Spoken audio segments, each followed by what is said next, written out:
السلام علیکم۔ آج ہم تمثیلہ ذات کا بہت ہی پیارا افسانہ پڑھیں گے خواتین ڈائجسٹ میں سے۔ چلیے شروع کرتے ہیں۔ محبت جیت ہوتی ہے۔ ہینا کمرے کی تفصیلی صفائی کرنے میں جتی ہوئی تھی۔ پنکھا اسٹول پر چڑھ کر اچھی طرح جھاڑنے کے بعد وہ عرفان کی الماری صاف کرنے میں مشغول ہو گئی۔ ڈریسنگ ٹیبل اور الماری سے نکلا کافی کاٹ بار اس نے صاف کر ڈالا تھا۔ صفائی کا یہ بخار مہینے میں ایک بار اسے ضرور چڑھا کرتا تھا۔ پھر وہ ہر چیز کو درست کرنے کی دھن میں سوار وقت سے بے خبر ہو جاتی۔ آج بھی عرفان کے ہمراہ بچوں کو اسکول بھیجنے کے بعد وہ کمرے میں حسب معمول نظر آنے والی بے ترتیبی سمیٹنے لگی۔ پھر خیال آیا کیوں نہ آج کمرے کی تفصیلی صفائی کر لی جائے۔ ہینا 12 بج رہے ہیں، بچوں کو اسکول لینے نہیں جانا؟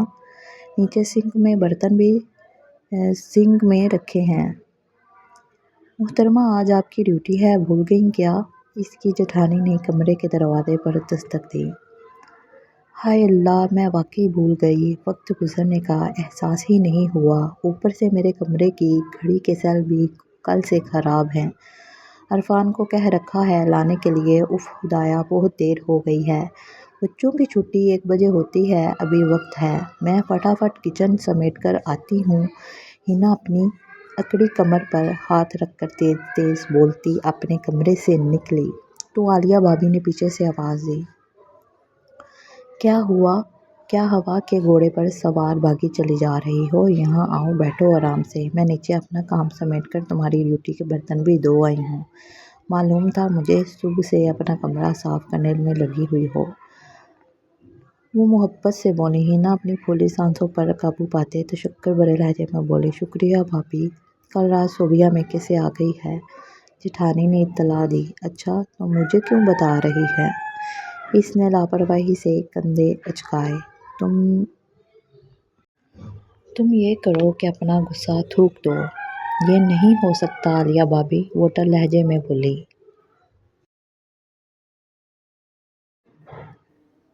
کیا حرج ہے، ایک بار بات تو کر کے دیکھو۔ تمہارے پہل کر لینے سے تم چھوٹی نہیں ہو جاؤ گی۔ تم دونوں کے درمیان کھڑی انا اور نفرت کی دیوار گر جائے گی۔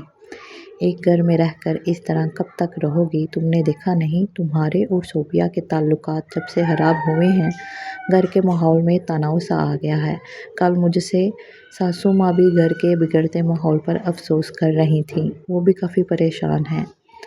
عالیہ بھابی نرمی سے اسے سمجھانے کی کوشش کر رہی تھیں۔ بھابی، میرے اور اس کے درمیان صلح ہو بھی جاتی ہے تو پہلے جیسی نہیں رہے گی۔ ایک بار دل میں بال آ جائے تو گزرتے وقت کی تیز ہوائیں بھی اسے سرکا نہیں سکتی۔ وہ دکھ بھرے لہجے میں دیورانی کے تیکھے رویے یاد کرتے ہوئے بولی۔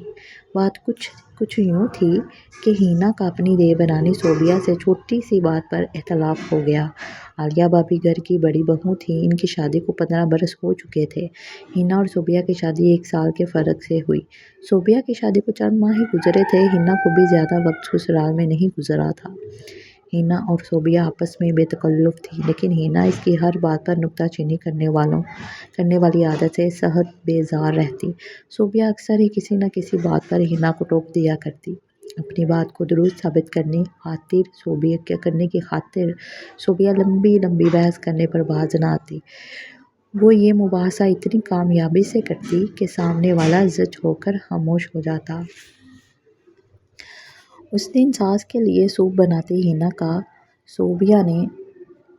صوبیہ نے آدھے گھنٹے سے دماغ چاٹ رکھا تھا۔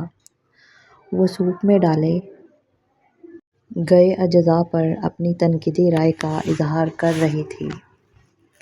ہینا لب بھینچے اس کی تقریر سنتی رہی، پھر پھٹ پڑی اور اسے ڈانٹ کر اپنے کام سے کام رکھنے کو کہا۔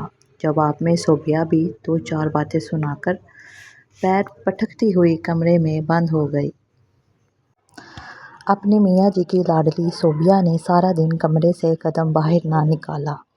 اپنی حدت کا احساس دل میں لیے دونوں ہی کے درمیان خاموشی آج تک قائم تھی۔ ہینا صوبیہ کی موجودگی میں نیچے نہ آتی۔ کچن نیچے ایک ہی تھا اور سب ہی کے زیر استعمال تھا۔ گھر کے تمام کام ساس نے تینوں بہوؤں میں بانٹ رکھے تھے۔ کام کے دوران کبھی دونوں کا آمنا سامنا ہو بھی جاتا تو دونوں ہی ایک دوسرے سے رخ پھیر لیتی اور اپنے حصے کا کام نمٹا کر یہ جا وہ جا۔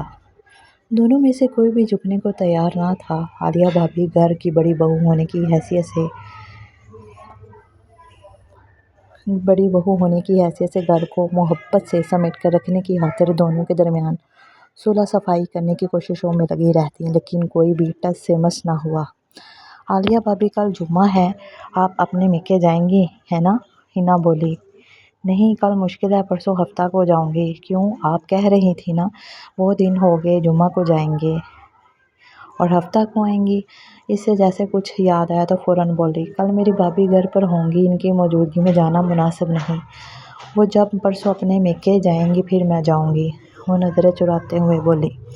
ہنا نے عالیہ کی طرف حیرت سے سوالیہ نظروں سے دیکھا تو وہ خجالت سے پھر بولی، بھابھی اور میرے بچوں میں زیادہ نہیں بنتی، جب بھی اکٹھے ہوتے ہیں آپس میں لڑائی جھگڑے ہی رہتے ہیں۔ بھابھی بھی ذرا ذرا سی بات پر منہ بنا لیتی ہیں۔ بچوں کی لڑائی لمحے بھر میں ختم ہو جاتی ہے، لیکن بڑوں کے پھولے منہ پھر پھولے ہی رہتے ہیں۔ پچھلے ماہ جب میں امی کی طرف گئی تھی تو دنان نے بھابھی کی بیٹی کا فیڈر پھینک دیا۔ اس کی شرارت پر سب کے سامنے میں نے اسے ڈانٹا، لیکن بھابھی کا منہ کھلا ہی رہا اور میرے بیٹے کو کافی کھری کھری بینی سنا دی۔ تب سے ہمارے درمیان بات چیت بند ہے۔ اب بتاؤ بھلا، بچے تو بچے ہیں، لیکن جب بڑے بھی بچوں جیسی حرکتیں کرنے لگیں تو کیا کیا جائے؟ میرے گھر جاتے ہی بھابھی اپنے بچوں کو لے کر کمرے میں بند ہو جاتی ہیں۔ امی بلڈ پریشر کی مریضہ ہیں، وہ بھی پریشان رہنے لگی ہیں۔ چھوڑیں نا بھابھی، کیا حرج ہے، آپ خود ہی پہل کر کے انہیں منا لیجیے۔ آخر آپ کی بڑی بھابھی ہیں، پہل کر لینے سے آپ چھوٹی تھوڑی ہو جائیں گی، ورنہ گھر یوں ہی تناؤ کا شکار رہے گا۔ محبت سے بات کر کے تو دیکھیں، محبت دلوں کو جیت لیتی ہے، محبت میں بہت طاقت ہوتی ہے، ہنا بے پرواہ انداز میں کہتی چلی گئی۔ روانی سے بولے گئے جملوں کا خود سے اسے اندازہ بھی نہ ہو سکا کہ وہ کیا کچھ کہہ گئی ہے۔ اچانک ہی کہتے کہتے رک سی گئی۔ عالیہ بھابھی اور ہنا کی نظریں ایک دوسرے سے چار ہوئیں۔ دونوں کے درمیان خاموشی تھی۔ ان خاموش لمحوں میں دونوں کے دل کے دیے ایک نقطے پر آ کر روشن ہوئے تھے۔ محبت دلوں کو جیت لیتی ہے۔ عالیہ بھابھی میکانیکی انداز میں پلٹی تھیں اور اپنے پاس پڑا موبائل اٹھا کر بٹن پریس کرنے لگیں، اور ہنا کا رخ صوبیہ کے کمرے کی جانب تھا۔ محبت ابر کی صورت، دلوں کی سرزمین پہ گھر کے آتی اور برستی ہے۔ چمن کا ذرہ ذرہ جھومتا ہے، مسکراتا ہے، ازل کی بے نمو مٹی میں سبزہ سر اٹھاتا ہے۔ محبت ان کو بھی شاداب اور آباد کرتی ہے۔ محبت جو دل ہیں قبر کی صورت، محبت ابر کی صورت۔